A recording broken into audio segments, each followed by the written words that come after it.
All right, well, I guess I'm hooked, everybody. It's Jake from the Bruin Show. Thank you very much for listening. I appreciate your support. Before we start the show, I do want to mention one thing that I recently ran my first half marathon, actual, half marathon, big old event type of thingy. I really liked it. I enjoyed it. I did the Long Beach half marathon this last Sunday and had a blast. And it got me, along with my running partners, to decide to do some more of these things. So the first one that came up was the Rose Bowl half marathon that's happening on January 18th in 2026.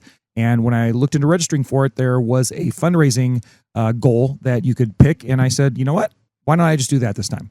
So I am fundraising for the Rose Bowl half marathon, and the money goes to the McCourt Foundation. If you've never heard of the McCourt Foundation, well, neither did I. It is a foundation that raises money to cure neurological diseases like Alzheimer's and MS and conditions like that. It's my pleasure to try to raise money for that event, which will be in January. I got like 100 days to raise my goal. And if you would like to contribute to my goal for running this half marathon, please look in the show notes. But I'll be doing this for a month or two, and I appreciate all your support. If you want to just cancel your What's Bruin subscription and contribute to this instead, I'd be more than happy for you to do that. I'm not going to bump you off the Slack channel or anything like that. This is a new thing for me, but I'm hoping I can raise some money for this wonderful charity and then go hopefully run the half marathon without dying. But without any further ado, thank you for your support once again.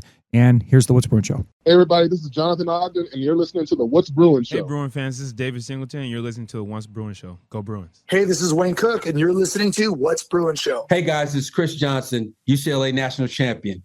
I need y'all to listen to the What's Bruin Show. These dudes are off the hook. This is Maurice Jones-Drew, and you're listening to the What's Bruin Show.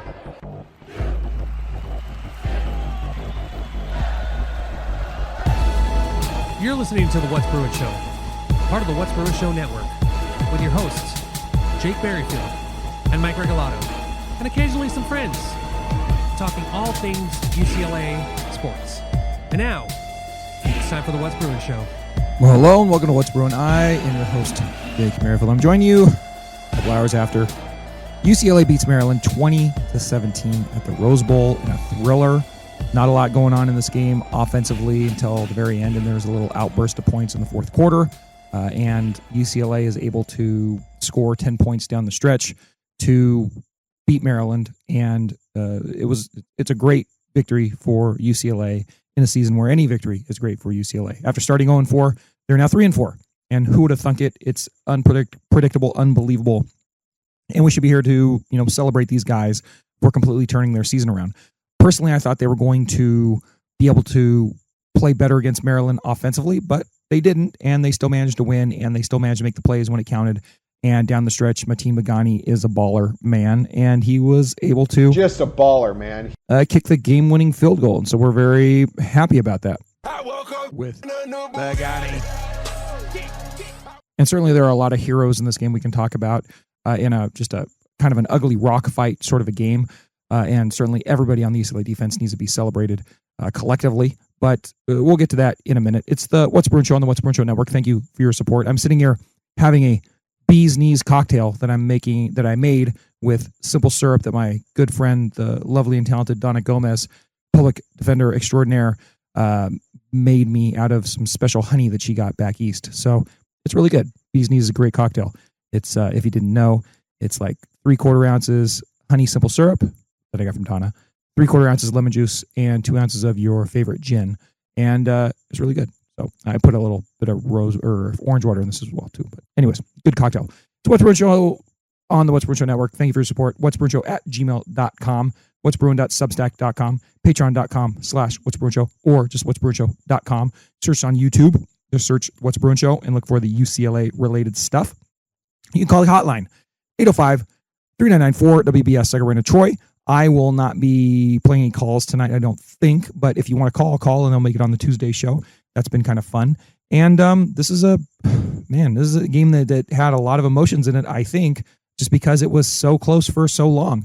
0-0 after one, then 7-3 UCLA at the half with a lot of chances for scores that didn't quite come through.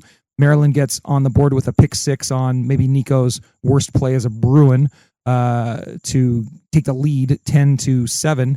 And then UCLA has to, come down the stretch in the fourth quarter and, win the game. And Maryland had a kind of a fortunate touchdown drive to tie the game up and possibly send the game in overtime. But then Nico Iamaleava engineered a game-winning field goal drive that was capped off by a great field goal by Mateen Bagani. So just exciting, very fun for a game that was a rock fight and that was stupid and had almost no offense for almost the entire game. But we'll get to that in just a minute. I first want to talk about something super cool that me and Mike just got in the mail this week, and it is none other than shirts from Johnny O, a lifestyle apparel brand licensed by the NCAA. They sent us each an awesome white polo, a nice UCLA t-shirt that's in a kind of a dark blue color, and then a UCLA light hoodie. I'm going to use it for jogging, and it's going to be super awesome. It fits wonderful, and it all is just really cool UCLA branded clothing. And if you are interested, go find Johnny O. It's named after the company's founder, John O'Donnell, who's a UCLA grad and was born out in Santa Monica. If you go to johnnyo.com, that's JOHNNIE-O.com, and you just look for the NCAA licensed stuff, look for UCLA. And I will, of course, link that in the show notes too. And you'll just see a bunch of awesome apparel on there. And we are very thankful that Johnny O sent us what they sent us, and it's really cool. I'll be wearing this all the time. I now have new stuff to wear to the game. I have new stuff to jog in, like I said, and this t-shirt I'm going to wear out, I'm sure. It'll take me years to do it, but I'm going to wear it all the time. So thank you very much to Johnny O. We really appreciate your support. Couldn't have been more generous, so thank you. This stuff is the bee's knees. Fight,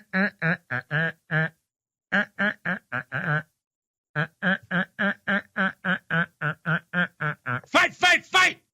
So as I said before, this game was kind of a rock fight, right? Almost all the way through. It was a game that was super kind of uncomfortable to watch because nobody was really in control, even though I thought UCLA was in control for most of the game on the scoreboard, right? I mean, they had the lead, but it was like tenuous at best. And you're always counting on the defense to make stops. But I always kind of strangely had confidence in the defense to make stops. I mean, they really didn't give up a bad drive until the last drive for Maryland.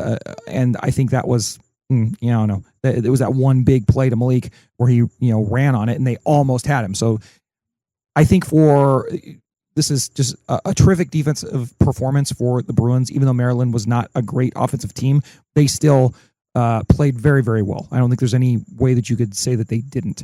And Maryland's defense, I thought they weren't going to be as good as they were. I didn't think that they were up to stopping UCLA's offense as well as they had been playing the last couple of games.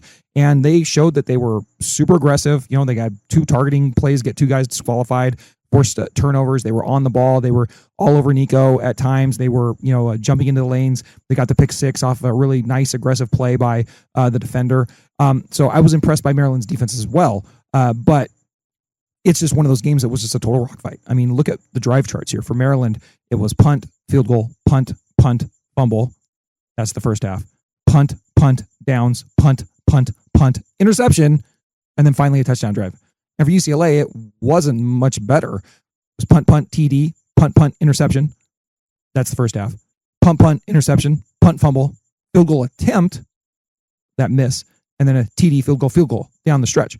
So at the very least, UCLA finished strong in this game, and that is super commendable, especially that after Nico engineered that game-winning drive after he almost got knocked out of the game. Yeah, well, that was if there's one play call I did not agree with in this game, it was that third down play where they drop him back and roll him out, and he's trying to scramble, and he gets hit, and and it looked like his knee might have popped out. And I just wish they would have ran the ball on that play and kicked the field goal, instead of risking the third down play where Nico had already thrown a couple picks and all that stuff. I didn't want to try to do too much in that moment, but they went for it, and he almost got knocked out of the game, and that could have been trouble. But he came back, and to his credit, engineered a game-winning field goal drive, and he gets all the credit in the world for that. I'm waiting for my man. And we'll get to the ballers later, but I mean, for a game in which he probably played one of, I guess in this 3-game winning streak, it was the worst of the 3 games that he played in, right? And still, he managed to impact the game tremendously, even though he had some plays that I'm sure he would want back. For sure. I was surprised. I thought that, UCLA was running the ball very well in the first half and the second half. Really, it was just mistakes and penalties that were killing them. They had 5 penalties, I think, for like 40, 50 yards in each half. But I was surprised. I thought that Jerry would go towards running Nico more like they did in Penn State at some point as a kind of a changeup, and they really never did completely. There was just a couple moments where they did. I'm wondering how that plays out the rest of the season. Because I understand why UCLA wants to use their running backs, absolutely. And by the way, the player of the game, in my opinion, I know where there was Nico and there was Pagani, already played those drops, but man, running like a man on two big, giant plays. Number 22, I don't know what the hell happened to Jet. Burger was out there being a tasty burger, but Anthony Frias the second, and we don't have a drop for him, and I don't know what drop I'll have for him ever, but oh my God, his nickname for me, Old Tony Colds. He put the Bruins on top with the touchdown in the first half, and then he literally won the game for the Bruins with his big run on that kind of was it a draw? I'm trying to think in my mind what it was. Anyways, it was a passing situation, and the Bruins ran, and he took it like a freaking man all the way down inside the 5 or inside the 10, and got extra yardage the entire way, spinning and just using power just to power through everybody who was trying to tackle him. And that was a real man run from young Tony Colds, and very, very proud of that dude. And like he was shot out of a can on that play to pretty much score all, half of the Bruins points. He scored a touchdown, and he led directly to the easy field goal attempt for Pagani. So that guy, unbelievable, just a absolute baller performance. Man. He's going to get all of the ballers. Straight baller. So he's just a baller, man. That was absolutely, that's Magic Man stuff. A Magic Man. Right there. So, dude, Anthony Frias, Tony Colds, the second. That was spectacular. But anyways, we're not even in the baller section yet. We'll celebrate again in a minute. But as far as the game goes, it's like so weird. As I said, UCLA actually ran the ball well in both halves. They had about 100 rushing yards in each half. They were averaging somewhere they were like 5 per carry in each half. I'm trying to find where it is, but that part wasn't the problem. They were at like 6 yards per carry in the first and 5 in the second.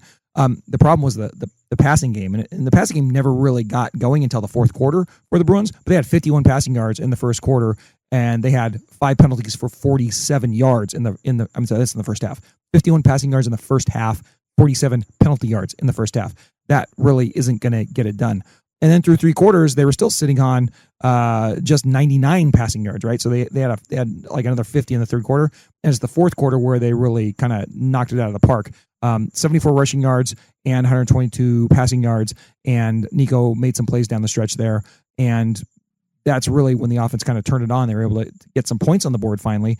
And that won them the game. And that was along with getting some timely turnovers from the defense. So I would say they kind of survived this offensive performance, and the offense did do what it needed to do down the stretch, and that was great. It was great to win this game in regulation.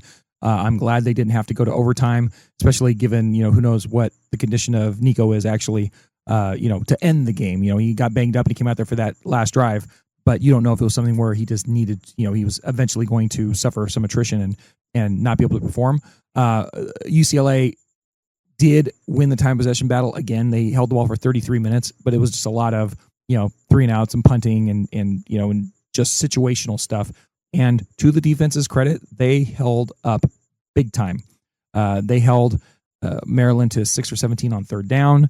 They had a big fourth down stop. And through a big portion of this game, Maryland had ran a lot more plays than relative to UCLA. It ended up kind of even, 74-70. But I think at one point of the game, it was like 60-40 or something. And that was right after I think Maryland got the pick 6. But UCLA was able to, weather the storm and just, make the plays they needed to make. And hopefully, with this kind of performance out of the way, they have a tough game coming up. We'll talk about it in a minute. But for the games that we term as quote unquote, winnable, hopefully they can, use this, see the things that they struggled with and come out with something, pretty potent against the other opponents they have on the schedule that they're hoping to get victories against. Obviously, they're hoping to get victories against everybody. But for us fans, we can be realistic about it. At Indiana is going to be a tough road to hoe next week, and we'll see how they do. But this team has won 3 in a row, so gee whiz, why not go out there, let it all hang out, and give it your best shot. Sorry about that. Let it all hang out. All right, so let's take a moment, and then we'll go talk about the ballers. UCLA. UCLA. Fight. Straight baller. Just a baller, man. He's just a baller, man. So we already talked about,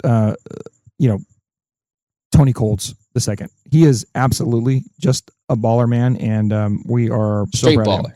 But also, Nico Imaliava in his worst game of the winning streak, I would say. I'm not going to count the 0-4 stretch because everybody had their worst games all the time in those, but he's still the man. I'm waiting for my man.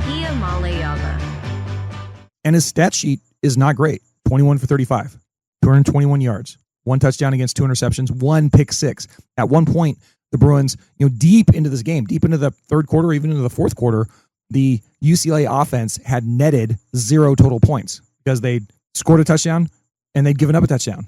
And it was a real negative. But down the stretch, the fourth quarter for Nico Imaliava was something that, we can really get behind and really love, especially him showing once again just an unbelievable gritty performance. If anybody wants to question that dude's heart or his want to be at UCLA right now, his want to play for these teammates right now, and who knows what's going to happen at the end of the year, who knows what's going to happen next year, it's irrelevant right now. He is committed to this team in the moment. And in the fourth quarter, dude manages to take the offense and, pretty much have almost all of the yards. Just kind of think about this. UCLA had 267 total yards in the entire game. In the fourth quarter, they had 196. So all but like 70 yards were generated in the fourth quarter. The Bruin rushing attack was great in the fourth quarter, 74 yards, but this is when Nico got cooking too. 9 for 15 with a touchdown.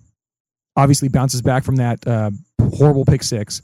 And the Bruins even managed to overcome 4 penalties for 28 yards. A couple of those penalties were just absolutely obnoxious. We'll talk about that, I guess, in a minute too. But they have the ball for 2/3 of that quarter. Nico, they end up scoring 2 field goals and a touchdown, and it's just, everything that they needed to do to win that game down the stretch. I think Nico was sacked like 2 or 3 times, 0 in the fourth quarter, all that stuff. So it was a really, really good performance by UCLA's offense in the fourth quarter and the defense throughout the entire game. And so Nico deserves to be celebrated. Bagani, we already said him, but he's just a baller as well. With Bagani. Straight baller. Just a baller, man. He's just a baller, man. And, he was 2 for 3, but he made the 2 that counted, and the one he missed was another big long one. And it's just such a bonus to have him out there for the Bruins. I don't know about you, but I knew that was automatic money to win the game down the stretch as long as they could block it. I wasn't worried about him missing. I was worried about them being able to block it. And it was just fantastic. I don't know where Jet was. I asked Mike if he was injured, and he didn't know. He only had 3 attempts for 7 yards, so that wasn't great on him. But Jalen Berger, Tasty Burger. This is a tasty burger. We already talked about Tony Colds, like the MVP of the game for sure. But Tasty Burger was out there doing the yeoman's work. 19 for 65 yards is not super impressive. 3.4 yards per carry, not super impressive. But yeah, I think he had at least 1 or 2 called back because of penalties, I want to say. And just running hard and doing what they needed to do to, keep possession for over half the game. That was part of it, right? And so, not one of his best statistical efforts, but still, I will take it. And, we'll call him a baller as well. Straight baller. All right, so on the receiving side, wasn't super great until the end of the game, obviously. Rico had a pretty cool catch earlier in the game. I'm hoping Hudson Habermel is not super injured. We'll find out about that as the week continues.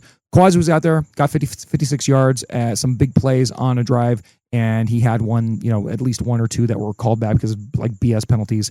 Cortland Ford is getting picked on, and I'm sure part of that is his play, and I don't know, he's some sort of target out there, but it's getting frustrating, right? I know for everybody, but hey, I don't think they have anybody better to play at that position right now, so he's doing his best, and we just need to take it in stride a little bit. It's probably going to be something that happens for the rest of the year, and he just needs to do his best, and that's what we're going to ask for.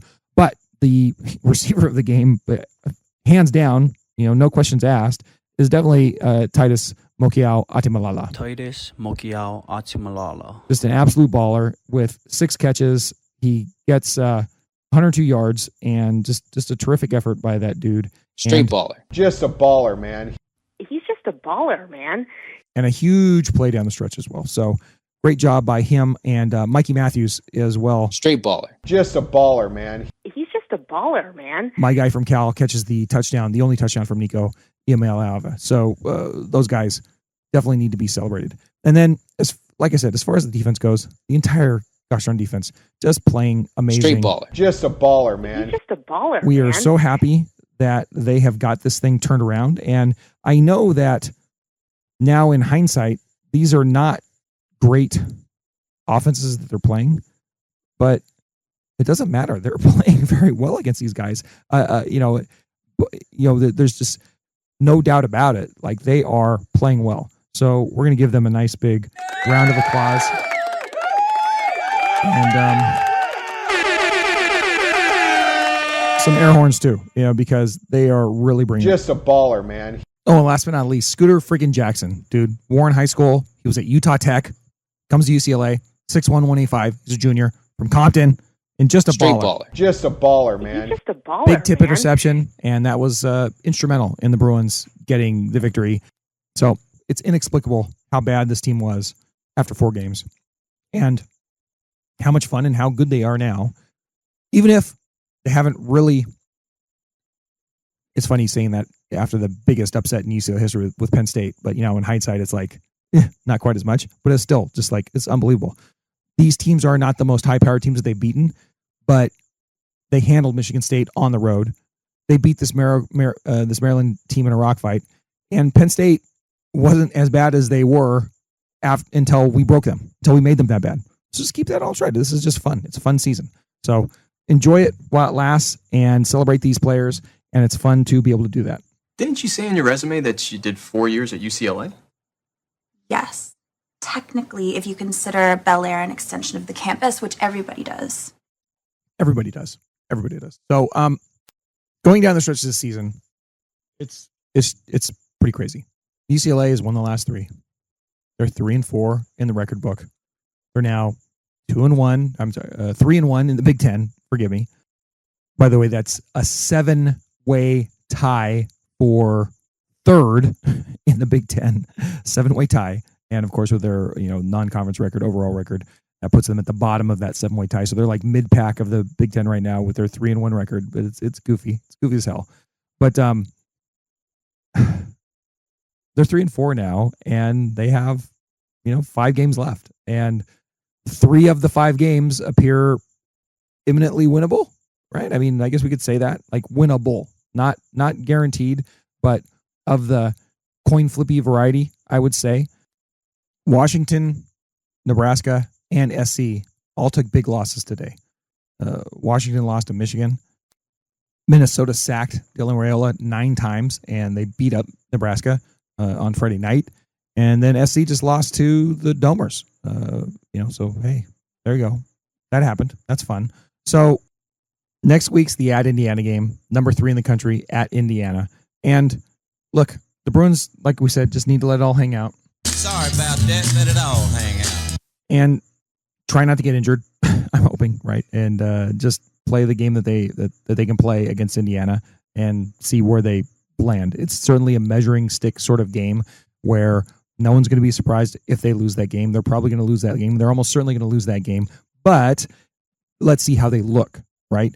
Are they going to get their heads kicked in like what happened last year against Indiana? We certainly don't want to see that.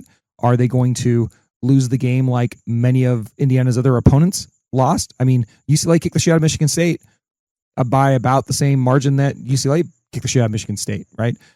Indiana just beat Oregon, so that's certainly a big feather in their cap. But the biggest win for Indiana so far, other than their bullshit non-con schedule, was they kicked the living crap 60-10 out of Illinois, who is a quality team, right?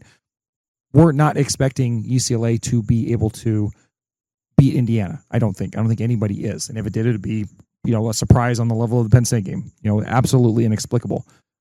But then after that, you got Nebraska. I think you set your sights on trying to win that game. And then you're almost certainly losing to number 1 Ohio State on the road, right? Let's not even get into that at this point. And then you have Washington and SC. Now that UCLA gritted out this Maryland game, and now they've won 3 straight, and this is eerily similar to last year, right? Where they started real rough and then managed to get a 3-game winning streak, and then down the stretch, what did they do? You're looking at this schedule, probably 2 scheduled losses, and then 3 games that are 50-50 games. So would I be surprised if UCLA loses all of the games left on their schedule? I absolutely would not. I mean, it would not be surprising at all. And then they finish 3-9, and then we just go on to the new coach the next season. But if you look at the 50-50 games, I think that if I were picking it, I would say UCLA ends up somewhere in the 4 to 5 win range with a chance to go bowling with a 6 win in there somewhere. Maybe if they set themselves up by beating Nebraska and beating Washington, and then USC is like the bowl game type of contest where they win to go to bowl. That would be, I think, the best case scenario here. And given where the season started and where it is now, that's super awesome. And it's really neat to see that story. And that's just talking about it as a person talking about the team. You know what Tim Skipper has these guys believing? He has them believing they're going to go 5-0 down the stretch and finish the season freaking 8-4. That's what that deluded maniac thinks, I think. And more power to him. So just, in my opinion, just be thankful that this is now a fun season to watch for the Bruins while we wait to see what happens next, whatever it is. If the inexplicable keeps happening, then at some point you have to say, well, gee whiz, they're going to, retain the staff as it is because they engineered such a terrific turnaround. But it would have to be inexplicable results. And I'm not just talking making a bowl game. I'm talking they got to take down either Indiana or Ohio State along with it, right? That would be finishing with like 7 wins. That would be inexplicable and unbelievable. And then you could start talking about it. Other than that, they're going to hire some coach. I thought the broadcast did an excellent kind of breakdown of the options on their last show. And I think I kind of sanctioned Wood's take on that. And that is, you could try to go get Jed the Fish. And if it works out, great. He seems to check all the boxes, but you're going to have to pay him a lot of money. But if not, then you might just end up hiring a guy from the lower ranks that has a resume, or a coordinator from the upper ranks that has a resume but hasn't really done it as a head coach before, but you don't have to pay him so much, and then you're not on the hook for so much if it doesn't work out. I am kind of fine with either path right now in my mind because I think Jed the Fish would do well down here. But I said it right when they fired Deshaun Foster. There are probably 50 coaches in America that could win big at UCLA and do a good job at UCLA. And it's not necessarily a guy who's already done it right now.